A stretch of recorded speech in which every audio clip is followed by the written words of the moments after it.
Hello friends, हमारे YouTube channel के सभी दर्शकों को मेरा यानी डॉक्टर रघुवीर सिंह मौर्य का नमस्कार। दोस्तों, मैं आपके लिए लेकर आया हूँ विद्या संबल योजना के तहत करीब 100 पदों पर अलग अलग जो है विषयों के लिए गेस्ट फैकल्टी के रूप में असिस्टेंट प्रोफेसर की वैकेंसी से जुड़ी हुई लेटेस्ट अपडेट। ये आप देख सकते हैं, पूरा विज्ञापन है, पूरा विस्तृत विज्ञापन है। देखिए, निदेशालय संस्कृत शिक्षा राजस्थान जयपुर के द्वारा ये विज्ञप्ति जो है वो जारी की गई है। और इस विज्ञप्ति के अंदर क्या कहा गया है वो आप देख सकते हैं। दिनांक 20/7/2023 के क्रम में शैक्षणिक सत्र 2022-23 के लिए विभाग में खोले गए 20 नवीन राजकीय संस्कृत महाविद्यालयों में विभिन्न विषयों के 100 रिक्त पदों पर विद्या संबल योजना के अंतर्गत पात्र सेवानिवृत्त या निजी अभ्यर्थियों को गेस्ट फैकल्टी के रूप में आमंत्रित किया जाना है। उक्त योजना के तहत गेस्ट फैकल्टी के पद, योग्यता, शर्तें और प्रक्रिया निम्नानुसार रहेगी। दोस्तों, इसी टॉपिक पर मैंने कल सवेरे जो है वीडियो अपलोड किया था, लेकिन वो न्यूज़पेपर की कटिंग के आधार पे अपलोड किया था। और ये पूरा विस्तृत विज्ञापन मैं आपके लिए लेकर आया हूँ, तो इसमें पूरी विस्तार से जानकारी प्रदान की गई है। दोस्तों, अभी नया जो बजट है उस बजट के अंदर जो क्या किया गया है, 20 नए राजस्थान के अंदर संस्कृत महाविद्यालय खोले गए हैं। ठीक है, तो इन 20 नए खोले गए संस्कृत महाविद्यालयों में और करीब 100 रिक्त पदों के लिए विद्या संबल योजना के तहत जो है पात्र व्यक्तियों से क्या किया गया है, गेस्ट फैकल्टी के रूप में असिस्टेंट प्रोफेसर के लिए आवेदन फॉर्म आमंत्रित किए गए हैं। तो क्या योग्यता है और आवेदन फॉर्म किस प्रकार से करना है, क्या उसका प्रोसीजर है, ठीक है, पूरी विस्तार के साथ में इस वीडियो के अंदर मैं आपको जानकारी प्रदान कर दूंगा। अगर आप चैनल पे नए हैं तो चैनल को सब्सक्राइब जरूर कीजिएगा। तो सबसे पहले देखिए, विद्या संबल योजना के तहत गेस्ट फैकल्टी के पद एवं योग्यता। तो पदनाम क्या है? पदनाम है सहायक आचार्य यानी असिस्टेंट प्रोफेसर। आप किसी भी पोस्ट के लिए अप्लाई कर रहे हैं, आपका पदनाम क्या होगा? सहायक आचार्य यानी असिस्टेंट प्रोफेसर। योग्यता क्या है? तो योग्यता इसमें ये दिया हुआ है कि राजस्थान संस्कृत शिक्षा महाविद्यालय शाखा सेवा नियम 2022 में संबंधित पद एवं विषय हेतु वर्णित प्रावधानों के अनुसार। लेकिन यहाँ पर मैं आपको क्लियर कर देता हूँ, मैं बता देता हूँ स्पष्ट रूप से कि योग्यता क्या है। योग्यता है संबंधित विषय, आप जिस भी विषय में विद्या संबल योजना के तहत असिस्टेंट प्रोफेसर के लिए अप्लाई कर रहे हैं, उस विषय में आपके पास में मास्टर डिग्री होनी चाहिए यानी पीजी होनी चाहिए।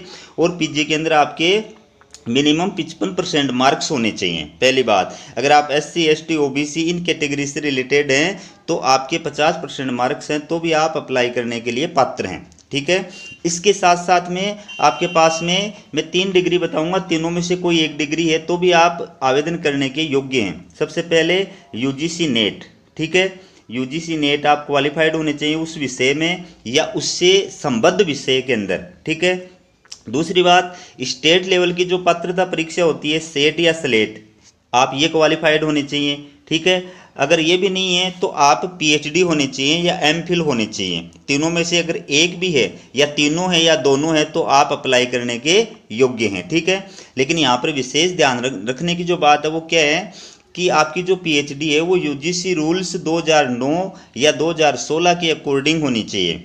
अगर 2009 या 2016 रूल्स के अकॉर्डिंग नहीं है तो आपकी PhD या MPhil जो है वो वैलिड नहीं मानी जाएगी। ठीक है, इसके बाद में ये नोट के अंदर जो है कुछ बातें दी गई हैं, ये भी मैं आपको पढ़ के बता देता हूँ कि गेस्ट फैकल्टी हेतु न्यूनतम आयु आवेदित पद से संबंधित सेवा नियमों में वर्णित प्रावधानों के अनुसार होगी। न्यूनतम आयु मैं आपको बता देता हूँ 21 वर्ष है। 21 वर्ष से ऊपर की आयु के जितने भी अभ्यर्थी हैं वो सारे आवेदन करने के योग्य हैं। ठीक है, विद्या संबल योजना के तहत गेस्ट फैकल्टी के रूप में सेवानिवृत्त या निजी अभ्यर्थी लगाए जाएंगे। रिटायर कर्मचारी कोई नहीं लगना चाहेगा, या आप मान के चलिए जो कॉलेज से रिटायर हो गया है ना वो यहाँ इसके अंदर आकर के नहीं फंसेगा बिल्कुल भी। फिर है, सेवानिवृत्त शिक्षक गेस्ट फैकल्टी के रूप में लगाए जाने हेतु पात्र होंगे बशर्ते उसने आवेदित पद की न्यूनतम वांछित योग्यता अर्जित की हो। सेवानिवृत्त शिक्षक अधिकतम 65 वर्ष की आयु तक ही गेस्ट फैकल्टी के रूप में कार्य करने के लिए पात्र होंगे। ठीक है, इसके बाद में अपन जो महत्वपूर्ण बात है वो देखते हैं, आवेदन प्रक्रिया। आवेदन किस प्रकार से करना है ये देखिए आप। किसी भी पद हेतु सेवानिवृत्त या निजी अभ्यर्थी जो उस पद की पात्रता रखते हों निर्धारित प्रारूप में पूर्ण भरा हुआ आवेदन पत्र समस्त आवश्यक दस्तावेज संलग्न कर विभाग द्वारा निर्धारित की गई समय सारणी के अनुसार अंतिम तिथि तक नोडल अधिकारी गेस्ट फैकल्टी राजकीय महाराज आचार्य संस्कृत महाविद्यालय जयपुर को महाविद्यालय समय में व्यक्तिशः अथवा डाक द्वारा प्रस्तुत करेंगे। ईमेल से प्राप्त आवेदन पत्र स्वीकार नहीं किए जाएंगे।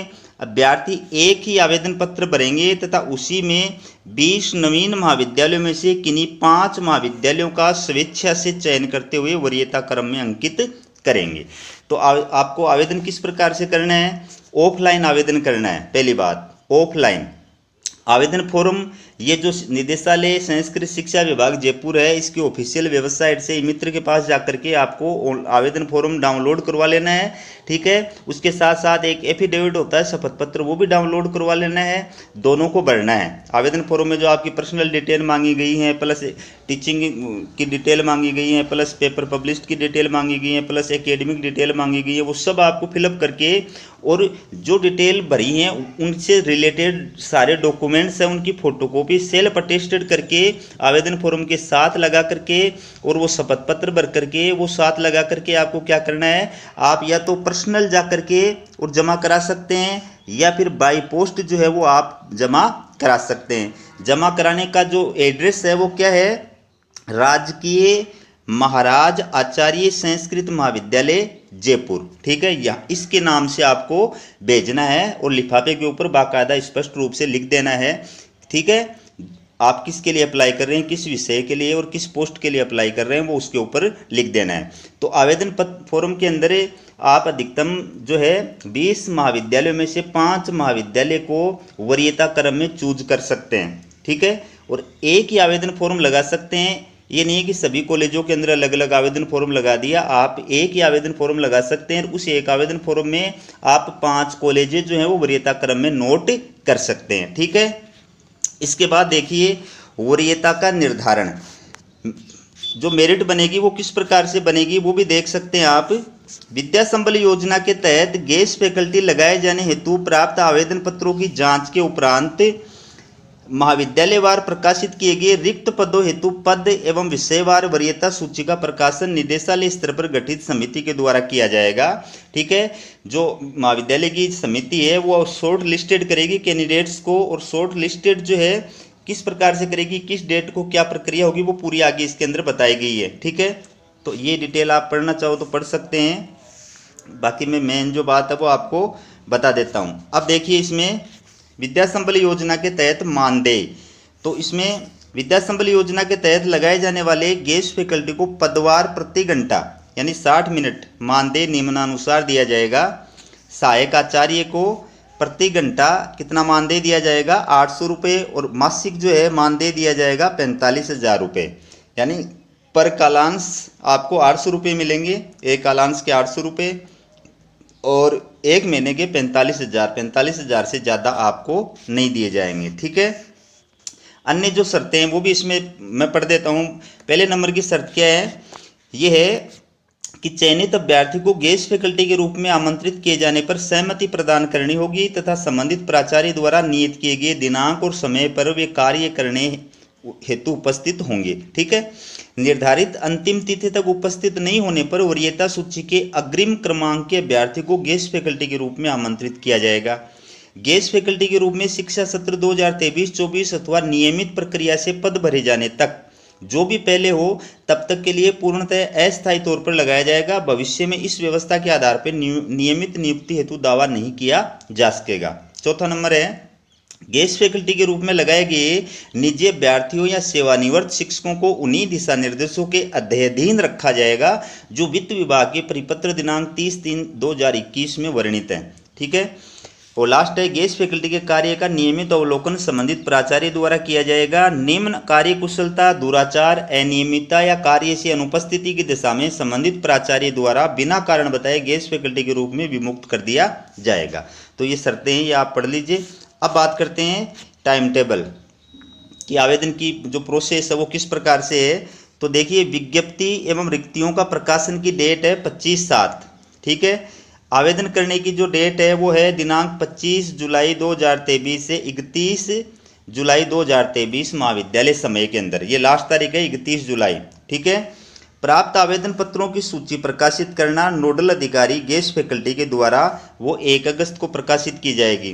पात्रता की जांच करना एवं अनुमोदन कराना ये जो है 2 अगस्त से 5 अगस्त के दौरान किया जाएगा। वरीयता सूची बनाना अस्थायी एवं जारी करना ये 6 अगस्त को किया जाएगा। आपत्तियां मांगना ये 7 अगस्त को किया जाएगा। मूल दस्तावेजों की जांच करना डॉक्यूमेंट्स वेरिफिकेशन ये 8 से लेकर के 9 अगस्त तक किया जाएगा। और अंतिम वरीयता सूची जो है, अंतिम वरीयता सूची बनाना यानी स्थायी, ये है दिनांक 9 अगस्त 2023 4 से 6 बजे तक। और गेस्ट फैकल्टी को आमंत्रित करना दिनांक 10/8/2023 और कार्यारंभ की अंतिम तिथि है 14/8/2023।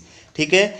यानी गेस्ट फैकल्टी को आमंत्रित करना 10 अगस्त को आपको ज्वाइनिंग करा दी जाएगी और लास्ट जो ज्वाइनिंग की डेट है वो 14 अगस्त, उसके पहले पहले आपको ज्वाइनिंग करनी है।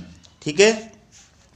इसके बाद देखिए बाकी चीज़ें क्या हैं और महत्वपूर्ण आपके लायक इसमें कुछ है। ये आपका कल भी मैंने बताया था, वीडियो अपलोड किया था, उसके अंदर विद्या संबल योजना अंतर्गत गेस्ट फैकल्टी का पैनल तैयार करने के लिए वरीयता के मापदंड ये मैंने आपको बता दिया था। यूजीसी रूल्स 2018 के अकॉर्डिंग आपका एपीआई जो है स्कोर कार्ड बनता है, एकेडमिक जो है performance index, academic performance index API score card बनता है और उसके अकॉर्डिंग आपकी मेरिट बनेगी और मेरिट में जो टॉप रहेगा उस सब्जेक्ट के अंदर उस अभ्यर्थी को जो है ज्वाइनिंग कराई जाएगी। तो आपका जो एपीआई स्कोर कार्ड बनेगा वो किस प्रकार से बनेगा, आपको मार्क्स कितने कितने मिलेंगे, किस किस के हिसाब से कितने कितने मिलेंगे, उसकी ये डिटेल है पूरी, ये देख सकते हैं आप। नया कोई स्टूडेंट अगर जुड़ा हुआ है आज वीडियो पर तो वो देख सकता है कि शास्त्री या शिक्षा ये जो डिग्री है यानी यूजी के अंदर, चाहे वो संस्कृत से की है चाहे सामान्य की है, तो अगर आपके 80% से अधिक आए हुए हैं तो आपको 21 मार्क्स दिए जाएंगे। अगर आपके 60% से अधिक और 80% से कम है तो 19 मार्क्स दिए जाएंगे। अगर आपके 55% से अधिक और 60% से कम है तो आपको 16 नंबर दिए जाएंगे। और आपके 45% से अधिक और 55% से कम है तो 10 नंबर दिए जाएंगे। ये तो यूजी का स्कोर कार्ड हो गया, आपका मार्क्स हो गए। आचार्य या स्नातकोत्तर, ठीक है, आचार्य यानी संस्कृत में पीजी कर रखी है वो आचार्य उसको, और बाकी पीजी जो है वो स्नातक, ठीक है, स्नातकोत्तर। तो इसमें 80% से ऊपर आए हुए हैं तो आपको 25 मार्क्स दिए जाएंगे। 60% से ऊपर आए हुए 80% से कम है तो 23 नंबर मिलेंगे आपको। और 55% से ऊपर है और 60% से कम है तो आपको कितने मिलेंगे, 20 मार्क्स मिलेंगे। इसमें SC ST वालों को जो है वो छूट दी गई है, ये आप पढ़ सकते हैं। अगर आपने MPhil कर रखी है तो 60% से अधिक है तो आपको 7 नंबर मिलेंगे और 55% से अधिक किंतु 60% तक है से कम है तो आपको 5 नंबर मिलेंगे। अगर आपने PhD कर रखी है तो PhD के आपको 25 नंबर दिए जाएंगे। JRF सहित नेट कर रखी है, नेट और JRF दोनों क्लियर हैं तो 10 मार्क्स दिए जाएंगे। सिर्फ नेट कर रखी है तो आपको 8 नंबर दिए जाएंगे, ठीक है। और सेट या स्लेट कर रखी है तो 5 नंबर दिए जाएंगे। आपका कोई शोध पत्र जो है प्रकाशित हुआ है, पेपर पब्लिश्ड हुआ है तो आपको अधिकतम 6 नंबर दिए जाएंगे। तो इसमें क्या है कि एक शोध प्रकाशन के लिए, एक पेपर पब्लिश्ड के लिए 2 नंबर दिए जाएंगे। इसका मतलब आपके 3 ही शोध पेपर जो है उनके मार्क्स जुड़ेंगे, भले ही आपने कितने भी पेपर पब्लिश्ड कर रखे हों। पहली बात तो ये। दूसरी बात, यूजीसी लिस्टेड जो जर्नल है सिर्फ उनके अंदर ही आपके पेपर पब्लिश्ड होने चाहिए तो ही मान्य होंगे, वरना मान्य नहीं होंगे, ठीक है। इसके बाद में अगला देखिए, अगला है इसमें कि आपका जो एक्सपीरियंस है, टीचिंग एक्सपीरियंस है, उसके आपको अधिकतम 10 नंबर दिए जाएंगे।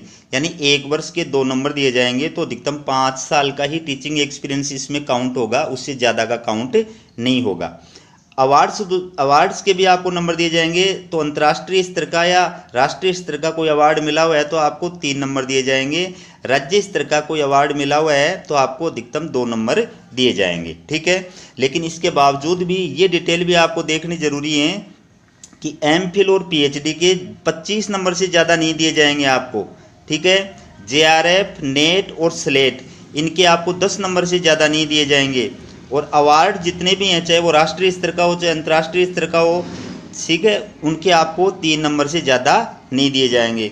इस प्रकार से टोटल जो है वो 100 नंबर का आपका स्कोर कार्ड बनेगा। ठीक है, अब उस 100 नंबर के स्कोर कार्ड में आपके कितने मार्क्स आते हैं उसके आधार पर आप मेरिट में आते हैं कि नहीं आते हैं, टॉप मेरिट वाले अभ्यर्थी को जो है वो बुलाया जाएगा। ठीक है, ये आप देख सकते हैं, ये महाविद्यालय में रिक्त पदों की स्थिति है 21/7/2023 की ये स्थिति है।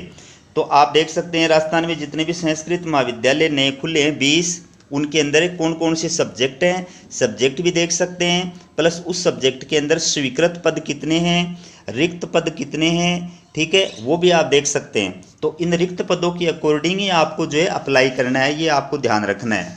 ये पूरी डिटेल आप इसमें देख सकते हैं। ठीक है, ये टोटल 100 पोस्ट होगी।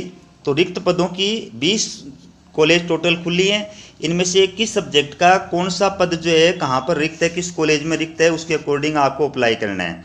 ये आपके शपथ पत्र का परफॉर्मा है। ठीक है, तो इसको आपको डाउनलोड कराना है और इसको भरना है।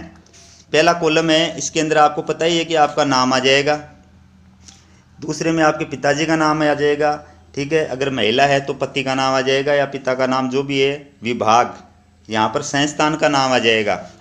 ठीक है, जिस कॉलेज के अंदर कर रहे हैं ना उसका नाम, यहाँ पर दिनांक आ जाएगा और यहाँ पर वापस कॉलेज का नाम आ जाएगा। यहाँ पर विज्ञापन किस तारीख को प्रकाशित हुआ उस विज्ञापन का नाम आ जाएगा। और यहाँ पर ये जो है ये वित्त विभाग का जो पत्र है उसमें डेट आई हुई है, वित्त विभाग के पत्र की वो डेट यहाँ आ जाएगी। इस प्रकार से इसको पूरा भरना आपको, और ये भर करके और फिर नीचे जो है इसमें साइन है, शपथ ग्रहीता यहाँ पर आपको अपने दोनों जगह पर साइन करने हैं। ठीक है, ये निर्देश हैं, यहाँ पर भी दोनों जगह आपको साइन करने हैं। और ये आवेदन का प्रारूप है। ठीक है, ये डाउनलोड कर लेना आप। तो इसमें पूरी पर्सनल डिटेल भी हैं और इसमें बाकी शैक्षणिक योग्यता भी हैं, ये भी भरनी है। ठीक है, निवास का एड्रेस है, मोबाइल नंबर है, शैक्षणिक योग्यता जो भी डिटेल है इसके अंदर आप पूरी इसके अंदर भरनी है। ये डाउनलोड कर लेना आप इसके अंदर। ठीक है, तो ये थी दोस्तों विद्या संबल योजना के तहत असिस्टेंट प्रोफेसर के पद से जुड़ी लेटेस्ट अपडेट। इसी प्रकार की लेटेस्ट अपडेट पाने के लिए चैनल को सब्सक्राइब जरूर कीजिएगा। हमारा वीडियो देखने के लिए आप सभी दोस्तों का बहुत बहुत धन्यवाद।